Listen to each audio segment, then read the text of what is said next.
सामाबारि दालाइ दुलाराय बर' फरायसा आफादनि गोहो गथायनाय लोगोसे समायखिरा लानाय हाबाफारि बे हाबाफारियाव सामाबारि दालाइ दुलाराय बर' फरायसा आफादनि दैदेनगिरि बिथांमोना बाहागो लानो थाखाय आंखौ खावलायदोंमोन। दा बे हिसाबै बे हाबाफारियाव बाहागो लानो मोननानै जोबोद गोजोननाय मोनदों आरो बे हाबाफारियाव बाहागो लानो खाबु होनायनि थाखाय बिटिआरनि चिफ मानगोनां प्रमद बर' बिथां लोगोसे युथ इउपिपिएलनि मानगोनां आफादगिरि डक्टर निलुत स्वर्गियारि बिथांनिसिम आं साबायखर बावदों।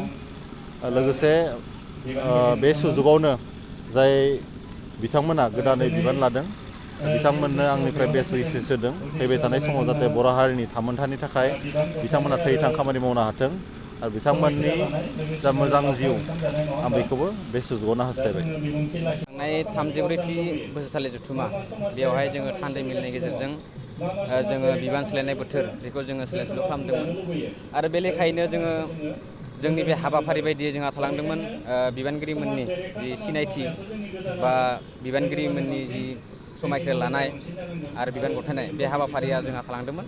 बे हिसाबै जोंहा दिनै लावखार जानाय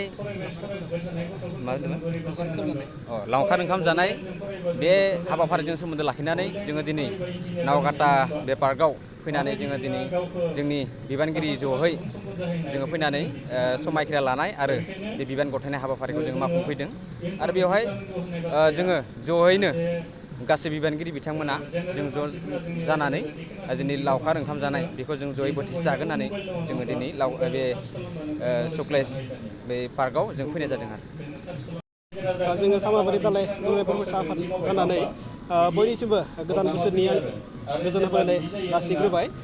दिनै नैबे नावकाटानि नैबे सुक्लाय सेरफाङाव थानाय गोदानै रिनिउवेसन खालामनानै जि समायना जानाय जोहोलावफुरि पार्क बेवहाय जोङो सामाबारि दालाइ एबसुनि गोदानै दाजानाय बिबानगिरि बिथांमोनखौ लाना फैनानै जोङो लावखार ओंखाम जानायजों लोगोसे गोदान बिबानगिरि बिथांमोनखौ थुलुंगा होनानै समायखिरा लाहोनानै फैबाय थानाय समफोराव बर' हारिनि थामोन्था रैखाथिनि थाखाय जोंनि ओनसोलाव थानानै हारि सिबियो खामानि मावो। बिनि थाखाय जोङो नैबे जोहोलावफुरि पार्कनि बे सुक्लाय सेराव जोङो समायखिरा लानाय हाबाफारि लाफैदों। बेवहाय जोङो जोंनि मोननै आयदा मोननै बाथ्राखौ लानानै जोङो नैबे जायगाखौ जोङो थि खालामदों। मोनसेया जाबाय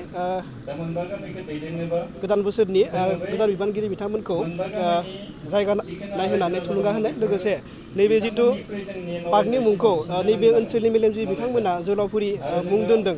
दा जोङो जोहोलाव बिथांमोनखौ साखि दोननानै जोंनि बिबानगिरि बिथांमोनखौ नैबे बिथांमोननि मुंख्लं खाम्फानि सेरावनो बा नैबे बिथांमोननि मुङाव जि लुनाय जि पार्क बेयावहायनो जोङो समायखिरा लानानै जाहाथे गोसो गोथार आरो गेबेङै खामानि मावनो हाथों बे उद्देश्य जोंनि नैबे समाव जोङो बिथांमोनखौ लानानै समायखिरा लाहोफैदों। बेखिनियानो।